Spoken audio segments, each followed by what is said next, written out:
Hello दोस्तों, welcome to main point study. आज हम करने वाले हैं लाइफ प्रोसेस के मल्टीपल चॉइस क्वेश्चन। आपको पता ही है कि फर्स्ट टर्म में हमारे क्लास 10 के बोर्ड एग्जाम में सिर्फ और सिर्फ हमें एमसीक्यू देखने के लिए मिलेंगे। और एमसीक्यू में फुल मार्क्स स्कोर करने का सिंपल सा तरीका है, जो चैप्टर आ रहे हैं ना उनके 100 से ज़्यादा एमसीक्यू कर लो विद असर्शन और रीज़न। हो ही नहीं सकता कि उस चैप्टर के अंदर से कोई क्वेश्चन आए और आप ना कर पाओ। ठीक है, तो हमने भी यही स्टार्ट किया है। मैं केमिकल रिएक्शंस एंड इक्वेशंस जो हमारा चैप्टर नंबर 1 था उसके 100 से ज़्यादा एमसीक्यू अपलोड कर चुका हूँ। लिंक नीचे डिस्क्रिप्शन में है। साथ में जो हमारी सोशल साइंस है, इंग्लिश मीडियम और हिंदी मीडियम, यानी जिनका हिंदी में है ना सोशल साइंस, कुछ बच्चों का होता है जिनका साइंस इंग्लिश में होता है बट हमारा एसएसटी हिंदी में होता है, तो उनके लिए भी मैं एमसीक्यू अपलोड कर चुका हूँ क्योंकि हिंदी में कम मिलते हैं। तो वो जाकर आप वीडियो नीचे डिस्क्रिप्शन में देख सकते हो। बेसिकली चैप्टर भी एक्सप्लेन किया है, पहले चैप्टर देखकर एमसीक्यू करना तो ज़्यादा फ़ायदा होगा आपको। ठीक है, चलो हम शुरू कर देते हैं। अच्छा, एक और बात यार, इसे एज अ टेस्ट लेना। आई होप आपने चैप्टर कवर कर रखा हो, अगर नहीं कर रखा तो पहले चैप्टर समझ के आना। ठीक है, तब भी आपको अच्छे से एनालाइज कर पाओगे कि आपका कौन सा टॉपिक स्ट्रॉन्ग है और कौन सा थोड़ा सा वीक रह गया। ओके, तो मैं आपको क्वेश्चन बोलूँगा, बिल्कुल हल्का सा, मतलब आधे सेकंड का आपको टाइम दूंगा, 1 सेकंड 2 सेकंड 3 सेकंड, इससे ज़्यादा का टाइम नहीं दूंगा। आंसर नीचे कमेंट बॉक्स में लिखना, ठीक है, जिससे मेरे को भी पता चले कि कौन सा टॉपिक आपका स्ट्रॉन्ग है कौन सा नहीं है। और ज़्यादा बच्चों को अगर एक टॉपिक में ज़्यादा दिक्कत आएगी तो उसके हम फिर ज़्यादा से ज़्यादा एमसीक्यू बनाएंगे अगली बार और। ठीक है, चलो नेक्स्ट क्वेश्चन, पहले क्वेश्चन की बात करते हैं कि the basic function perform by the living organism to sustain themselves are called. जो बेसिक फंक्शन होता है एक लिविंग ऑर्गेनिज्म परफॉर्म करता है अपनी लाइफ को सस्टेन करने के लिए, तो उसको क्या कहते हैं? एक्सक्रीशन, लाइफ प्रोसेस, ईटिंग या रेस्पिरेशन। तो देखो, एक्सक्रीशन भी होता है, वैसे ईटिंग भी होता है, रेस्पिरेशन भी होता है, बट लाइफ प्रोसेस के अंदर वो सारी एक्टिविटी आ जाती है, जैसे डाइजेशन वगैरह सब कुछ इंक्लूड हो जाता है। तो इसका आंसर क्या है? इसका आंसर होगा जी बी। ठीक है, इसमें मैंने टाइम नहीं दिया आपको, बट नेक्स्ट क्वेश्चन में चलो टाइम दूंगा। नेक्स्ट क्वेश्चन है कि which of the following process is not include in life process. तो लाइफ प्रोसेस के अंदर कौन सी जो प्रोसेस है वो इंक्लूड नहीं होती? डाइजेशन, रेस्पिरेशन, रेनिंग या रिप्रोडक्शन। तो क्या आंसर होगा जी इसका? तो बताओ, 3 सेकंड का टाइम है आपके पास बस।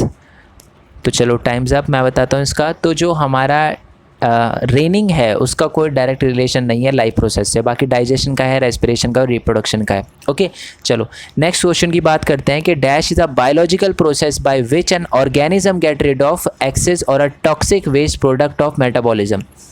तो उस प्रोसेस को, एक बायोलॉजिकल प्रोसेस जिसमें वेस्ट मटेरियल बाहर वगैरह निकलता है बॉडी से, ठीक है, टॉक्सिक जो वेस्ट होता है वो बाहर वगैरह निकलता है, तो उस प्रोसेस को क्या कहते हैं?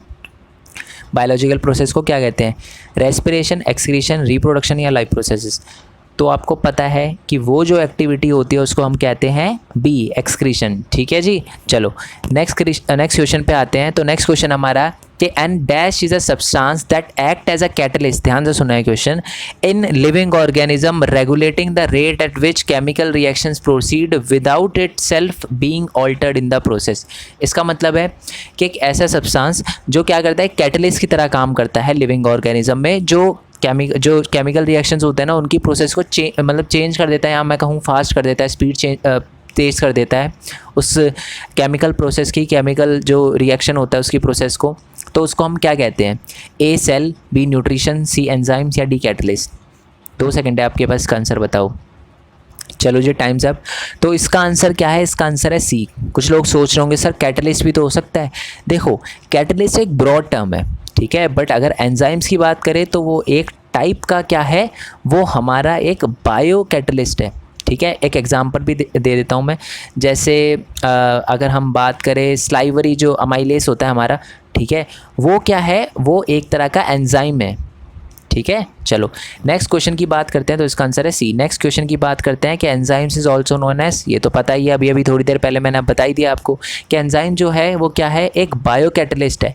कैटलिस्ट नहीं, कैटलिस्ट का पार्ट बायो कैटलिस्ट। तो ऑप्शन को भी अच्छे से पढ़ना है। अगर यहाँ पर इसकी जगह कुछ और लिखा होता तो शायद आप कैटलिस्ट लिख सकते थे, बट यहाँ पर क्या है, बायो कैटलिस्ट लिखा है, तो बायो कैटलिस्ट पे मार्क करना है। ओके, नेक्स्ट क्वेश्चन की बात करते हैं कि cellular respiration is a dash process during which the glucose is broken down to release usable energy for cell. चलो इसमें पहले तो मैं ऑप्शन को, इसमें 2 वर्ड है ऑप्शन के। देखो, फोटोसिंथेसिस आपको पता होगा, न्यूट्रिशन भी पता होगा, बट कैटाबॉलिक और एनाबॉलिक में आपको बता देता हूँ। देखो बहुत सिंपल है, एक ऐसी प्रोसेस जिसमें क्या हो कि एनर्जी एक तरह से कहो कि रिलीज़ हो रही हो, ठीक है, ब्रेक डाउन होके एनर्जी रिलीज हो रही हो, तो उसको कहते हैं हम जी कैटाबॉलिक प्रोसेस। आई होप ये बात आपको क्लियर हो गई हो, जिसमें क्या हो, एनर्जी क्या हो रही हो, रिलीज़ हो रही हो, ठीक है, उसको कहते हैं जी हम कैटाबॉलिक प्रोसेस। और जिसमें एनर्जी यूज़ हो रही हो उसको क्या कहते हैं हम, उसको कहते हैं जी हम एनाबॉलिक प्रोसेस, ठीक है। अब रीड करते हैं, सेलुलर रेस्पिरेशन एक ऐसी प्रोसेस है, मतलब cellular respiration is a dash process during which the glucose is broken down to release energy, basically energies for a cell. तो कौन सी एनर्जी की बात, मतलब एनर्जी क्या कर रहा है, रिलीज़ कर रहा है, तो क्या होगा ये कैटाबॉलिक, ठीक है जी। एनर्जी जिसमें रिलीज़ होती है that is catabolic. Okay, next question की बात करते हैं, photosynthesis is a dash process during which a plant use energy, use कर रहा है energy to convert carbon dioxide and water into a sugar molecules. तो जब यूज़ कर रहा है तो उसको क्या कहते हैं, उसको कहते हैं जी एनाबॉलिक। अच्छा, बेसिकली मैं आपको मेटाबॉलिज्म भी बता देता हूँ क्या होता है। एनाबॉलिक, अगर आप कहो anabolic plus catabolic is equal to metabolic या मेटाबॉलिज्म, ठीक है जी। चलो नेक्स्ट क्वेश्चन की बात करते हैं। नेक्स्ट क्वेश्चन है आपका कि dash is a process by which an organism take food and utilize it to get energy for the growth, repair and maintenance. तो उसको हम क्या कहते हैं, तो पता ही है, तो वो है जी हमारा न्यूट्रिशन, ठीक है। कुछ कह सकते हैं कि सर फोटोसिंथेसिस हो सकता है, इसका एग्जांपल हो सकता है अगर यहाँ प्लांट स्पेसिफिक बात की हुई हो, बट यहाँ पर डायरेक्टली सिर्फ लिखा है ऑर्गेनिज्म या लिविंग ऑर्गेनिज्म। तो लिविंग ऑर्गेनिज्म में हमारे हेटेरोट्रॉफ्स भी आ जाते हैं, हमारे ऑटोट्रॉफ्स भी आ जाते हैं, ठीक है। तो जो हमारे हेटेरोट्रॉफ्स होते हैं वो तो नहीं करते फोटोसिंथेसिस, तो इसका आंसर क्या होगा, न्यूट्रिशन होगा। बेसिकली वही एक प्रोसेस है जिसमें ऑर्गेनिज्म क्या करता है, फूड लेता है, उसको एनर्जी फिर जो आती है उसको रिपेयर, ग्रोथ और मेंटेनेंस के लिए यूज़ करता है अपनी बॉडी में, ठीक है। नेक्स्ट क्वेश्चन की बात करते हैं कि the materials which provide nutrition to get living organism are called. तो वो कौन से मतलब जो न्यूट्रिशन होते हैं, ठीक है, जो मटेरियल यूज़ किया जाता है, जो न्यूट्रिशन प्रोवाइड करते हैं लिविंग ऑर्गेनिज्म को, तो उसको क्या कहते हैं, कार्बोहाइड्रेट, फोटोसिंथेसिस, न्यूट्रिशन या वाटर, न्यूट्रिएंट्स या वाटर। तो इसका आंसर क्या है जी, 2 सेकंड है आपके पास, जल्दी बताओ। तो इसका आंसर टाइम्स अप मैं बताता हूँ, वो है सी, न्यूट्रिएंट्स। देखो कुछ बच्चे सोच सकते हैं सर इसका आंसर कार्बोहाइड्रेट भी हो सकता था, बट कार्बोहाइड्रेट एक सब हेड है। ऑप्शन को बहुत अच्छे से पढ़ना है। अगर बिल्कुल आप पहला ऑप्शन देखकर ही आंख बंद करके राइट करके आ जाओ तो ये गलत है। ऑप्शन सारे पढ़ने हैं आपको, हमेशा सारे पढ़ने हैं, चाहे आंसर फर्स्ट में ही क्यों ना मिल जाए आपको, ऑप्शन सारे पढ़ने हैं। और जो एक तरह का एक न्यूट्रिएंट है, एक तरह का न्यूट्रिएंट है कार्बोहाइड्रेट, वैसे वाइटामिन्स वगैरह और भी होते हैं, ठीक है, प्रोटीन वगैरह, बट न्यूट्रिएंट्स होगा इसका आंसर क्योंकि ये सिर्फ एक सब पार्ट है। नेक्स्ट क्वेश्चन की बात करते हैं कि dash is a process by which autotrophs take in substance from the outside and convert them into stored form of energy. This material is taken in the form of carbon dioxide and water, which is converted into carbohydrate in the presence of sunlight and chlorophyll. तो उसको हम क्या कहते हैं? तो देखो simple सीधी बात है, ऑप्शन पढ़ देता हूँ पहले, डाइजेशन, रेस्पिरेशन, फोटोसिंथेसिस और रिप्रोडक्शन। इसमें तो मेरे को लगता ही नहीं कोई डाउट होगा आपको, क्योंकि ये साफ साफ पता चल रहा है कि एक फोटोसिंथेसिस की डेफिनेशन लिखी हुई है, ठीक है। चलो तो इसका आंसर होगा सी। नेक्स्ट क्वेश्चन की बात करते हैं कि dash nutrition is a process where an organism prepare its own food, ठीक है, from a simple inorganic material, ठीक है, लाइक वाटर। और इनऑर्गेनिक मटीरियल और मटीरियल जो होते हैं हमारे ऑर्गेनिक मटीरियल, दोनों में डिफरेंस पता है ना। हमारे इनऑर्गेनिक मटीरियल होता है जैसे वाटर हो गया, ठीक है, सॉल्ट, मिनरल हो गया, कार्बन डाइऑक्साइड हो गया, ये सारे के सारे। जो हमारे ऑर्गेनिक होते हैं जैसे उसमें आ गया हमारा, जिसमें जैसे क्या कहते हैं उसको, कार्बन कंपाउंड हो, ठीक है, जो ऑर्गेनिक हो जिसमें कार्बन कंपाउंड हो उसको कहते हैं। अब आप कुछ बोल सकते हैं कि सर कार्बन डाइऑक्साइड में तो कार्बन कंपाउंड है, बेसिकली कार्बन के साथ हाइड्रोजन, अच्छा कार्बन के साथ हाइड्रोजन भी होता है। मैं थोड़ा डीप ले जाऊंगा तो दिक्कत हो जाएगी। 11th में वैसे आप पढ़ोगे, पूरा केमिस्ट्री अच्छे से पढ़ोगे जिसमें आपको सारी चीज़ें बताई जाएगी, समझ आएगी आपको, बट आप समझ गए ना, कार्बन के साथ हाइड्रोजन भी होता है, तो वो होता है हमारा एक तरह से ऑर्गेनिक मटीरियल। बट ये जो दे रखे हैं वो इनऑर्गेनिक मटीरियल। तो वो क्या होता है जी, चलो पहली लाइन से ही वैसे इसका आंसर आपको पता चल गया हो कि prepare its own food, chemo autotrophic, heterotrophic, autotrophic या सेप्रोफाइटिक। तो इसका आंसर आपको पता है ऑटोट्रॉफिक होगा। कीमोट्रॉफिक एक तरह का पार्ट है, कीमो ऑटोट्रॉफिक एक तरह का पार्ट है ऑटोट्रॉफिक का, ठीक है। तो इसका आंसर होगा सी, ब्रॉड कैटेगरी। ओके, पता है ना ऑटोट्रॉफिक 2 टाइप के होते हैं, कीमो ऑटोट्रॉफिक और हमारा फोटो ऑटोट्रॉफिक, ठीक है। चलो नेक्स्ट क्वेश्चन की बात करते हैं कि dash nutrition is a mode of nutrition in which organism depend on other organism for their food requirement, तो उसको क्या कहते हैं, जिसमें क्या हो एक ऑर्गेनिज्म अपनी फूड रिक्वायरमेंट के लिए दूसरे पर डिपेंड होता है। तो आपको पता है जी इसका आंसर क्या है, इसका आंसर है हेट्रोट्रॉफिक। हेट्रोट्रॉफिक क्या होते हैं, जो फूड रिक्वायरमेंट के लिए दूसरे पर डिपेंड होते हैं, जो खुद प्रिपेयर नहीं करते अपना फूड, सिंपल। ओके चलो जी, नेक्स्ट क्वेश्चन की बात करते हैं कि which of the following is not the type of heterotrophic. तो हेट्रोट्रॉफिक के तो 3 टाइप के हेट्रोट्रॉफिक होते हैं, ठीक है। तो मैं जानबूझ के ऑप्शन छुपा रहा हूँ कि आप बताओ, तो नीचे कमेंट करके बताना, ठीक है। 2 सेकंड है आपके पास, वीडियो पॉज करके नीचे कमेंट करो, ठीक है। चलो मैं फिर भी आपको ऑप्शन अब दिखा देता हूँ, आई होप आपने नीचे कमेंट बॉक्स में लिख दिया हो। पॉज करके नहीं करा तो अभी भी कर सकते हो पॉज करके। तो देखो 3 होते हैं, एक तो होलोजोइक, एक पैरासिटिक और हमारा सेप्रोफाइटिक। तो ये 3 टाइप होते हैं किसके, हेट्रोट्रॉफिक के, ठीक है। कीमो ऑटोट्रॉफिक हमारा ऑटोट्रॉफिक का पार्ट है, और कीमो ऑटोट्रॉफिक फोटोसिंथेसिस नहीं है। चलो मैं समझाऊंगा जब इससे रिलेटेड क्वेश्चन आएगा आपको।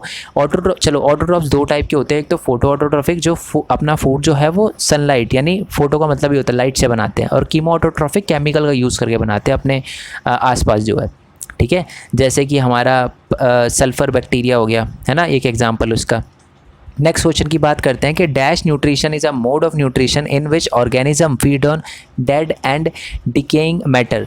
तो जब हम डेड और डिकेइंग मैटर पे डिपेंड होता है, ठीक है, कोई हमारा ऑर्गेनिज्म अपनी फूड रिक्वायरमेंट के लिए, तो उसको क्या कहते हैं, तो उसको कहते हैं जी सेप्रोफाइटिक, ठीक है। मैं थोड़ा समझा देता हूँ, जैसे ब्रेड मोल्ड हो गया, फंजाई हो गया, ठीक है, मशरूम हो गया, यीस्ट हो गया, ये क्या है, ये बेसिकली क्या होते हैं कि डेड और डिकेइंग मैटर पे डिपेंड होते हैं, ठीक है। जैसे ब्रेड मोल्ड्स होता है ना, आपने देखा होगा कि जो ब्रेड है उस पर फंगी वगैरह लग जाती है ना, तो वो इसी में आता है, सेप्रोफाइटिक में ही आता है, ठीक है। चलो नेक्स्ट क्वेश्चन की बात करते हैं कि dash nutrition is the nutrition in which an organism drives its food from the body of another living organism without killing it, मतलब विदाउट किलिंग इट, तो उसको बिना मारे उसे फूड इनटेक करता है। तो वो किस टाइप का न्यूट्रिशन में आएगा जी, होलोजोइक न्यूट्रिशन में, हमारा पैरासिटिक न्यूट्रिशन में, सेप्रोफाइटिक न्यूट्रिशन में, या हमारा कीमो ऑटोट्रॉफिक न्यूट्रिशन में। तो बड़ा सिंपल है, इसका आंसर है जी पैरासिटिक न्यूट्रिशन। अब पैरासिटिक न्यूट्रिशन होता क्या है बेसिकली, देखो टिक्स सुना है आपने, टिक्स क्या होता है, जो सरों में होती है ना लोगों के, जुएँ वगैरह जिसको हिंदी में बोलते हैं, तो वो क्या है, वो एक पैरासिटिक है। पैरासिटिक का मतलब क्या होता है, वो फूड इनटेक करते हैं किससे, सर के मतलब आपकी बॉडी को बिना हार्म करे आपसे खून चूसते हैं। हम ज़्यादा बढ़ जाते तो फिर दिक्कत हो जाती है, बट यही होते हैं हमारे पैरासिटिक न्यूट्रिशन, ठीक है। तो ये एक मोड ऑफ न्यूट्रिशन है एक टाइप का, ठीक है। चलो नेक्स्ट क्वेश्चन की बात करते हैं कि dash nutrition is a method of nutrition that involves the injection of liquid, solid, organic material, digestion, absorption and assimilation of it to utilize its. तो ये क्या है, तो ये है जी आपका होलोजोइक। ये हम करते हैं, जैसे डाइजेशन हो गया, ये हम करते हैं ना, सारी की सारी प्रोसेस इंक्लूड होती है, खाना इनटेक करते हैं और डाइजेशन होता है पूरा बॉडी के अंदर, तो ये होता है हमारा होलोजोइक। तो हम भी एक तरह का क्या है, होलोजोइक न्यूट्रिशन का है, मतलब हेट्रोट्रॉफ में हम होलोजोइक न्यूट्रिशन में आते हैं, होलोजोइक न्यूट्रिशन मेथड का यूज़ करते हैं, मोड का यूज़ करते हैं। ओके नेक्स्ट क्वेश्चन की बात करते हैं कि name the green dot like structure in some cell observe when a leaf peel was viewed under the microscope. मतलब अगर हम लीफ के बिल्कुल पील को जूम करके देखें, ठीक है, तो जो वाइट कलर के डॉट होते हैं वो बेसिकली क्या होते हैं, वो होते हैं जी हमारे क्लोरोप्लास्ट। सिंपल लैंग्वेज में बताऊँ तो क्लोरोप्लास्ट बेसिकली वो होता है जहाँ पर फूड बनता है, ठीक है। किसका फूड बनता है, हमारे प्लांट का, ठीक है।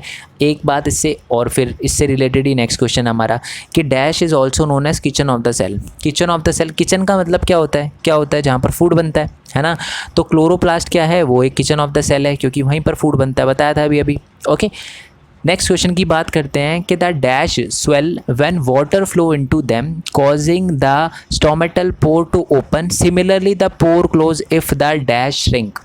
इसका मतलब क्या है कि जब पानी फ्लो करता है उसके अंदर तो वो स्वेल हो जाता है थोड़ा, जिसकी वजह से स्टोमेटल पोर ओपन हो जाते हैं और वो श्रिंक हो जाता है जब उससे पानी जो है वो निकल जाता है। तो यहाँ पर किसकी बात करी गई है, तो ये बात करी गई है जी क्या क्लोरोफिल की, न्यूट्रिशन की, गार्ड सेल की, या कीमो ऑटोट्रॉफिक की। तो आपको पता है इसका आंसर गार्ड सेल है। कुछ बच्चों को कन्फ्यूजन हो जाती है तो मैं पिक्चर दिखा देता हूँ, ये देखो गार्ड सेल है, ठीक है। पानी आ गया इसमें तो ये स्वेल हो गया, तो बीच में स्टोमेटल पोर दिख रहा है हमें। जब पानी नहीं होता तो फिर ये खुल जाता है, मतलब बंद हो जाता है, स्टोमेटल पोर्स नहीं दिखते हमें। ठीक है जी, क्लियर हो गया। चलो नेक्स्ट क्वेश्चन की बात करते हैं कि which of the following gas are used by the autotrophic organism. तो जो ऑटोट्रॉफिक होते हैं हमारे, वो कौन सी गैस को यूज़ करते हैं? ऑक्सीजन नहीं, क्लोरीन नहीं, मैग्नीशियम तो गैस ही नहीं है, तो इसका आंसर है कार्बन डाइऑक्साइड। मैं आपको दिखा देता हूँ एक इक्वेशन। ठीक है, ये देखो, ये पूरा फोटोसिंथेसिस की प्रोसेस दे रखी है। ये कार्बन डाइऑक्साइड है, ठीक है, ये वाटर है। क्लोरोफिल और सनलाइट की प्रेजेंस में क्या होता है, ग्लूकोज ऑक्सीजन और वाटर में कन्वर्ट हो जाता है। ठीक है, एनर्जी वगैरह, समझ गए ना आप? ओके, नेक्स्ट क्वेश्चन की बात करते हैं कि dash is responsible for the transportation of plant ABCD। तो जो हमारा ट्रांसपोर्टेशन ऑफ वाटर के लिए रिस्पॉन्सिबल होता है वो होता है जाइलम। अब इसको याद कैसे रखना है, जाइलम जल। ठीक है, तो ऐसे याद रखना कि जाइलम जो होता है रिस्पॉन्सिबल होता है जल के ट्रांसपोर्टेशन के लिए प्लांट के अंदर। ओके, नेक्स्ट क्वेश्चन की बात करते हैं कि which of the following is an example of heterotrophic mode of nutrition. तो इसमें से कौन सा हेट्रोट्रॉफिक मोड ऑफ न्यूट्रिशन का एग्जाम्पल है? कैट, बैक्टीरिया, फंगी या ऑल ऑफ दीज। तो जो कैट है वो तो आपको पता ही है, होलोजोइक है। ठीक है, फंगी सैप्रोफाइटिक है, और बैक्टीरिया चलो आप मेरे को नीचे कमेंट बॉक्स में बताना, वैसे वो भी हेट्रोट्रॉफिक ही है। हेट्रोट्रॉफिक में कौन सा है ये पूछ रहा हूँ मैं आपसे। तो ABC तीनों है, तो इसका आंसर क्या होगा, all of these. Okay, next question की बात करते हैं कि which of the following have skin respiratory organ. मतलब स्किन से ही रेस्पिरेशन, मतलब ऑक्सीजन वगैरह वो लेता है, इनटेक करता है।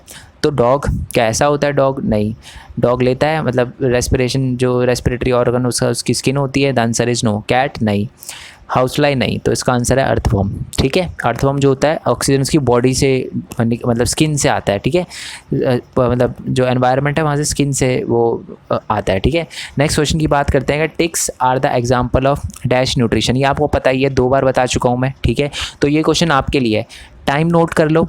इस टाइम पे ये सवाल पूछा और इसका नीचे कमेंट करके बताना। ठीक है, इससे क्या होगा, और टाइम ज़रूर बताना, इससे मैं चेक कर पाऊंगा कि आपका आंसर सही है या नहीं है। ठीक है, पॉज करने में बिल्कुल हल्का सा टाइम लगेगा, तो ऐसे करके बताना, तो मैं चेक कर पाऊंगा अच्छे से। ठीक है, चलो, और अगर कुछ एक्सप्लेन करना चाहो इसके साथ तो एक्सप्लेन भी कर देना, मैं एक्सप्लेनेशन भी चेक कर दूंगा आपका।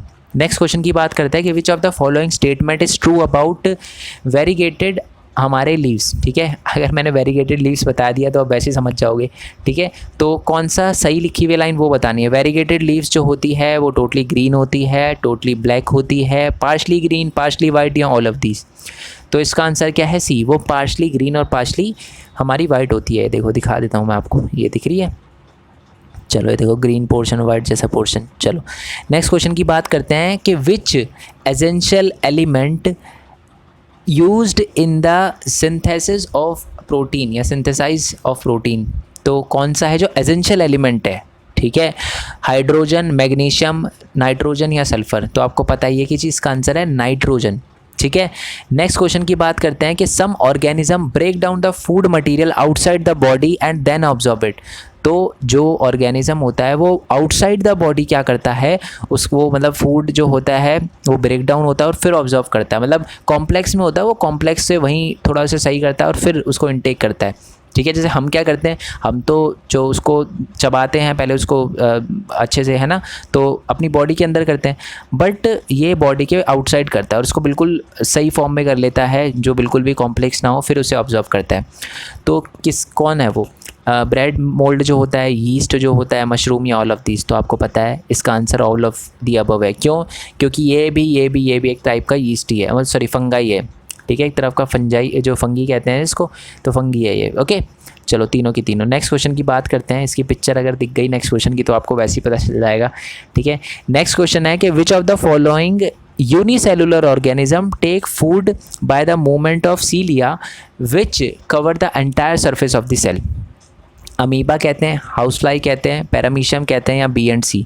तो आपको पता ही है कि जो हमारा पैरामीशियम होता है वो सीलिया से फूड जो है वो मतलब ग्रैब करता है, एक तरह से आप कह सकते हो। ठीक है, और पूरी सेल पे, जैसे ये देखो पूरे सेल पे ये सीलिया वगैरह दिख रहा है साइड साइड में, पूरे के पूरे जो निकले हुए। नेक्स्ट क्वेश्चन की बात करते हैं कि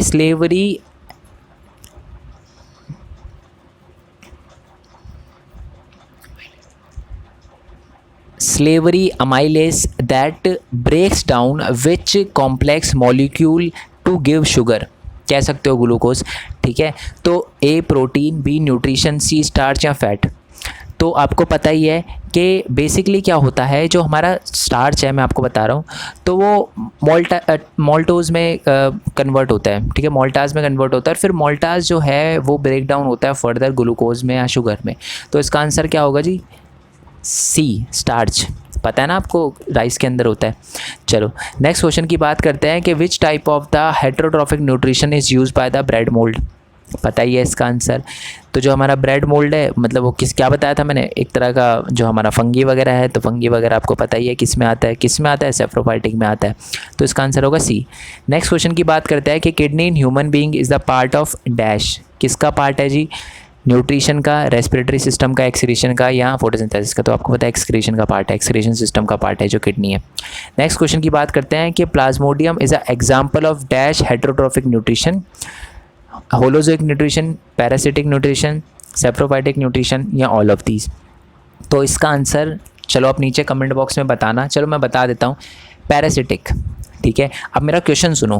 प्लाज्मोडियम है ना, एक रिस्पॉन्सिबल होता है किसी डिजीज़ के लिए। अब वो डिजीज़ कौन सी है वो बताना। मेरे को पढ़ा होगा चैप्टर तो आपको अच्छे से पता होगा। मैंने दोबारा से बोल रहा हूँ, चैप्टर नहीं पढ़ा तो चैप्टर कवर करके आना पहले, ठीक है, तभी आपको ये अच्छे से समझ पाओगे और अच्छे से आप क्वेश्चन को भी एनालाइज कर पाओगे, और इससे कोई और क्वेश्चन आता है तब भी आपको ईजी रहेगा। चलो ये वाला क्वेश्चन भी मैं आपको बता चुका था। मैंने आपको कहा था ना कि ट्रांसपोर्टेशन ऑफ फूड जो प्लांट के अंदर होता है उसके लिए कौन सा रिस्पॉन्सिबल होता है। वाटर का तो पता था, फ्लोएम, ठीक है। तो क्या होगा इसका आंसर? वीडियो पॉज करके नीचे कमेंट बॉक्स में बताना, ठीक है। नेक्स्ट क्वेश्चन की बात करते हैं कि nephron is a part of brain, kidney, heart या पैंक्रियाज। तो आपको पता है कि जो नेफ्रॉन होता है वो किडनी का पार्ट होता है, और किडनी आपको पता है ना फिल्ट्रेशन के लिए, किसके फिल्ट्रेशन के लिए? हमारे ब्लड के फिल्ट्रेशन के लिए यूज़ है, मतलब काम करता है, वो फंक्शन करता है, ब्लड को फिल्ट्रेट करता है। ओके, नेक्स्ट क्वेश्चन की बात करते हैं कि which of the following organ can be donated by the donor when he और शी इज़ अलाइव।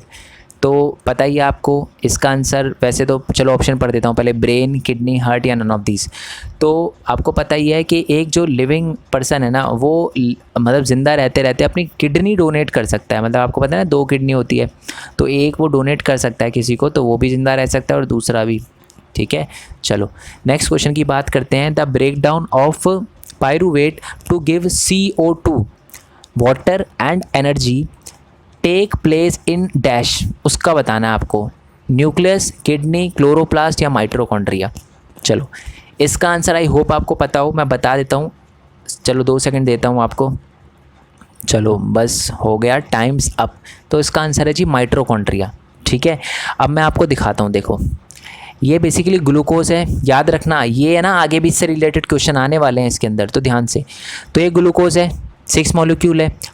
साइटोप्लाज्म के अंदर ये 3 में कन्वर्ट हो गया, पायरूवेट, ठीक है। ये 3 मॉलिक्यूल और एनर्जी रिलीज हुई जिसको सेल यूज़ करता है। इन द एब्सेंस ऑफ ऑक्सीजन, ठीक है, वो किस में कन्वर्ट? एथेनॉल, कार्बन डाइऑक्साइड और हमारी एनर्जी में कन्वर्ट होता है। Lack of oxygen, lactic acid और एनर्जी। पता है ना आपको, मतलब जब बहुत ज़्यादा एक्सरसाइज वगैरह कर लेते हैं कोई, है ना, कुछ बहुत ज़्यादा उठा लेता है अपनी बॉडी वेट से ज़्यादा, या कुछ भी ऐसा कर लेता है, तो बॉडी में मसल में पेन होने लग जाता है, वो इसी वजह से, ठीक है, लैक्टिक एसिड। तो और साथ ही में अगर बात करें प्रेजेंस ऑफ ऑक्सीजन, ठीक है, तो वो माइटोकॉन्ड्रिया के अंदर होता है, जहाँ कार्बन डाइऑक्साइड, वाटर और एनर्जी होती है, ठीक है, रिलीज़ होती है। तो ये देखो किसकी बात की थी? कार्बन डाइऑक्साइड, वाटर और एनर्जी, ठीक है, जो ब्रेक डाउन होता है पायरूवेट का। तो यही हो रहा है ब्रेक डाउन, ठीक है, यहाँ पर। तो ये है, ठीक है जी। तो इसका आंसर आपको क्लियर हो गया ना, माइटोकॉन्ड्रिया। इससे रिलेटेड एक और क्वेश्चन भी आएगा। नेक्स्ट है कि plant waste product are stored in, कहाँ पर स्टोर होते हैं? तो सेलुलर वैक्यूल्स में स्टोर होते हैं, ये तो आपको पता ही है, ये रहा देखो, ठीक है। चलो नेक्स्ट क्वेश्चन की बात करते हैं कि haemodialysis process is use when dash organ reduced it's working, ठीक है।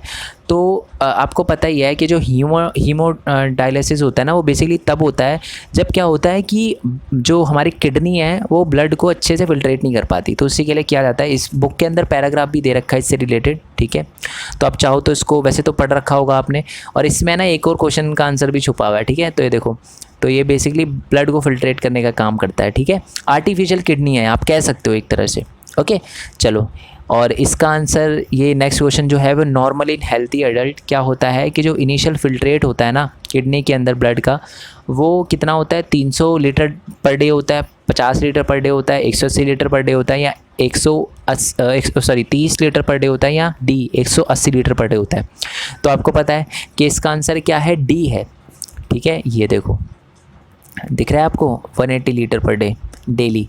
नेक्स्ट क्वेश्चन की बात करते हैं कि जो हमारा नेक्स्ट क्वेश्चन है कि which of the following statement is incorrect about the autotrophs. तो ऑटोट्रॉफ्स के बारे में कौन सी जो हमारी लाइन लिखी हुई है वो गलत है, वो बताना है आपको, ठीक है। तो पहली लाइन लिखी हुई है the synthesis carbohydrate from carbon, ये सिंथेसाइज कह सकते हो, बनना, ठीक है। कार्बोहाइड्रेट का बनना from the carbon dioxide water in the presence of sunlight and chlorophyll, ये सही है, ठीक है। नेक्स्ट क्वेश्चन की बात करते हैं कि दे स्टोर हमारा carbohydrate in the form of starch, ये भी सही बात है। नेक्स्ट जो हमारा पॉइंट लिखा हुआ है कि they convert carbon dioxide and water into carbohydrate in the absence of sunlight. In the absence, क्या एब्सेंस था? The answer is no. तो एब्सेंस नहीं था, प्रेजेंस था, ठीक है। तो इसका आंसर होगा सी। ओके, इनकरेक्ट पूछा आपसे। देखो क्वेश्चन को पढ़ना भी बहुत इंपॉर्टेंट है, कभी कभार बच्चे करेक्ट सोच लेते हैं और फिर फर्स्ट ही सही है मार्क करके आ जाते हैं, तो आराम से पढ़ना, ठीक है। चलो 40 नंबर का होगा तो आराम से करना, ठीक है। नेक्स्ट क्वेश्चन की बात करते हैं कि in which of the following group of organism food material is broken down outside the body and absorb it, ठीक है। तो देखो ग्रीन प्लांट तो नहीं है इसका आंसर, ठीक है, वो तो ऑटोट्रॉफ्स है, ठीक है। उसके बाद अगर हमें, वैसे तो पता ही है इसका आंसर आपको, तो पहली बात तो ये है क्या, ये बेसिकली जो क्वेश्चन है वो है आपका सेप्रोफाइटिक पूछा गया है, ठीक है। तो इसका आंसर जो है वो बी है, यीस्ट, मशरूम और ब्रेड मोल्ड। ऊपर भी इससे रिलेटेड क्वेश्चन आया था, तो याद रखना कभी कभार क्वेश्चन भी मैच कर सकता है, ठीक है। यहाँ पर भी अमीबा लिखा है, यहाँ पर भी, तो ये तो नहीं है, ठीक है। तो इसका नन ऑफ दीज भी नहीं होगा फिर, तो इसका आंसर क्या है, बी है, ठीक है, यीस्ट, मशरूम और ब्रेड मोल्ड। नेक्स्ट क्वेश्चन की बात करते हैं कि which of the following is autotrophic organism. ये ध्यान से, यहाँ पर बच्चे पक्का गलती करेंगे, green plant, some bacteria, A and B या नन ऑफ दीज। तो इसका आंसर है C, both A and B. क्यों? कुछ बैक्टीरिया भी हैं जो ऑटोट्रॉफ्स हैं, ठीक है। आई होप आपको ये बात अच्छे से पता हो, ओके। जैसे मैंने बताया कुछ बैक्टीरिया हैं, जैसे कि मैंने आपको बताया सल्फर बैक्टीरिया, जब कीमो ऑटोट्रॉफिक भी तो है, तो ऑटोट्रॉफ्स ही ना। चलो नेक्स्ट क्वेश्चन की बात करते हैं कि मार्क द करेक्ट स्टेटमेंट। जो करेक्ट स्टेटमेंट है उसको मार्क करना है। Heterotrophs do not synthesize their own food, खुद नहीं बनाते अपना खुद फूड वो। तो ये बात जो है वो एक तरह से do not synthesize their own food, खुद नहीं बनाते वो अपना फूड, ये सही बात लिखी हुई है। वो फूड खुद थोड़ा ना बताते हो, तो दूसरे पर एक तरह से मतलब खुद नहीं बनाते हो अपना फूड, ये लाइन एकदम करेक्ट लिखी हुई है, ठीक है। ऑटोट्रॉफ्स खुद बनाते हैं। चलो बाकी भी फिर भी हम पढ़ लेते हैं। Autotrophs synthesize their, heterotrophs synthesize their own food, ये गलत लिखा हुआ है। हेटेरोट्रॉफ्स यूज सोलर एनर्जी, नहीं, ये भी गलत है। ऑल आर करेक्ट, नहीं। तो इसका आंसर ए है, ठीक है। मैंने जानबूझ के पढ़े सारे ऑप्शन, कि आप भी एग्जाम में सारे पढ़ो, ठीक है। चलो मशरूम जो है पता ही है आपको, होलोजोइक है, पैरासिटिक है, सेप्रोफाइटिक है, तो इसका आंसर है सी, सेप्रोफाइटिक। नेक्स्ट क्वेश्चन की बात करते हैं कि which of the following condition are required for photosynthesis to take place are. तो जो हमारी कौन कौन सी कंडीशन चाहिए होती है फोटोसिंथेसिस में, कौन कौन सी चीज़ें चाहिए होती है, कार्बन डाइऑक्साइड, वाटर, क्लोरोफिल या ऑल ऑफ द अबव। इसका answer all of the above है, कार्बन डाइऑक्साइड भी, वाटर भी, in the presence of sunlight and chlorophyll, तो ऑल ऑफ दीज, ठीक है। चलो जी नेक्स्ट क्वेश्चन की बात करते हैं। मार्क द करेक्ट सीक्वेंस, मतलब जो एयर होती है ना बॉडी के अंदर जाती है, तो उसका करेक्ट सीक्वेंस मार्क करना है। तो ए नॉस्ट्रिल हो गया, लैरिंग्स हो गया, फेरिंग्स हो गया, फिर ट्रेचिया जिसे कहते हैं, उसके बाद लंग्स, बी, सी या डी, क्या होगा जी। तो आराम से 3 सेकंड देता हूँ मैं आपको, 3-4 सेकंड देता हूँ, आराम से सोच के बताओ, ठीक है। तो जी इसका आंसर होगा डी, नॉस्ट्रिल, फेरिंग्स, लैरिंग्स, उसके बाद ट्रेचिया, उसके बाद एल्वियोलाई, ठीक है। ये देखो जी यहाँ पर, उसके बाद ये फेरिंग्स, उसके बाद लैरिंग्स, उसके बाद ट्रेचिया, ठीक है। उसके बाद ये देखो नीचे एल्वियोलाई, ठीक है। चलो नेक्स्ट क्वेश्चन की बात करते हैं। The inner lining of small intestine has numerous finger like projections, ठीक है। तो बहुत सारे फिंगर लाइक प्रोजेक्शंस होते हैं, which increase the surface area for observation are called. तो उसको क्या कहते हैं, तो उसको कहते हैं जी सीलिया, हेयर, विलिया, या विली कहते हैं जिसे, या विलिया कहते हैं, या डी, ऑल ऑफ दीज। तो इसका आंसर है सी, ठीक है। चलो नेक्स्ट क्वेश्चन की बात करते हैं। Break down of 6 carbon molecules into 3 carbon molecules occur in इसका आंसर तो मैंने बताया था ना, वो जो मैंने ग्राफ दिखाया था, पिक्चर दिखाई थी, मैंने कहा था इससे रिलेटेड और भी क्वेश्चन आएंगे, तो इसका नीचे कमेंट बॉक्स में बताना, ठीक है। नेक्स्ट क्वेश्चन की बात करते हैं, the break down of pyruvates into carbon dioxide water and energy occur in, तो ये कहाँ पर होता है जी, ये बताना आपको नीचे कमेंट बॉक्स में, ठीक है, ये भी उसी से रिलेटेड है। नेक्स्ट है कि the energy release during respiration is immediately use to synthesize, मतलब सिंथेसिस या सिंथेसाइज, तो एटीपी, ग्लूकोज, हीट या क्लोरोप्लास्ट। तो आई होप इसका आंसर आपको पता हो। वैसे इसका आंसर चलो मैं 2 सेकंड देता हूँ, बताने की कोशिश करो। The energy release during the respiration is immediately use to synthesize, क्या होगा जी इसका आंसर? किसको सिंथेसिस या सिंथेसाइज करने में मतलब respiration immediately use to synthesize किसको? एटीपी। अब एटीपी की फुल फॉर्म आप मेरे को नीचे कमेंट बॉक्स में बताना, और ये एटीपी माइटोकॉन्ड्रिया से रिलेटेड है, ठीक है। चलो इतना हिंट दे दिया, काफ़ी है। नेक्स्ट क्वेश्चन की बात करते हैं कि amoeba take food using the temporary finger like जो एक्सटेंशंस होते हैं ऑफ हमारे सेल सरफेस, उसको क्या कहते हैं? जो फूड वगैरह लेता है ना अपने लाइक टेम्पररी हैंड से, जिसको कहते हैं फिंगर लाइक स्ट्रक्चर से, तो उसको हम क्या कहते हैं? उसको कहते हैं सूडोपोडिया। चलो जी नेक्स्ट क्वेश्चन की बात करते हैं। उससे पहले अगर आपको वीडियो अच्छी लग रही है तो वीडियो को लाइक करना, और लाइक करना मत भूलना, ठीक है। कई बहुत सारे बच्चे लाइक करना भूल जाते हैं, तो लाइक करके शेयर ज़रूर करना, ठीक है, क्योंकि हमारे 69,000 से ज़्यादा हो गए हैं। आई होप 70,000 भी जल्दी हो और फिर 1 लाख भी जल्दी हो, और वो बिना आपके सपोर्ट के बिल्कुल नहीं हो सकता। आपने कहा तो मैंने साइंस के बनाए, और आप कहोगे तो बाकी चैप्टर भी अपलोड करेंगे, बट सब कुछ आपकी सपोर्ट पर डिपेंड करता है, ओके। तो चलो जी next question, hydrochloric acid creates an acidic medium which facilitate the action of the dash enzymes, तो कौन सा है जी? ए, बी, सी या डी? तो आपको पता ही है, इसका आंसर है जी पेप्सिन, ठीक है।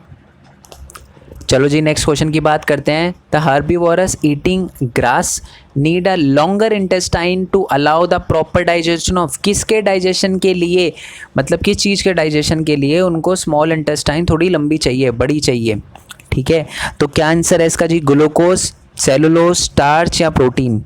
तो इसका आंसर क्या है जी? इसका आंसर है हमारा सेलुलोज। बेसिकली पता है क्या होता है, सेलुलोज को ना थोड़ा डाइजेस्ट करने में बहुत दिक्कत आती है, समझ रहे हो, तो उसी के लिए क्या होता है कि उसको लॉन्गर पास चाहिए, ठीक है, कि थोड़ा लंबा रास्ता हो तो अच्छे से डाइजेस्ट हो जाए, ठीक है, कोई ज़्यादा दिक्कत ना आए।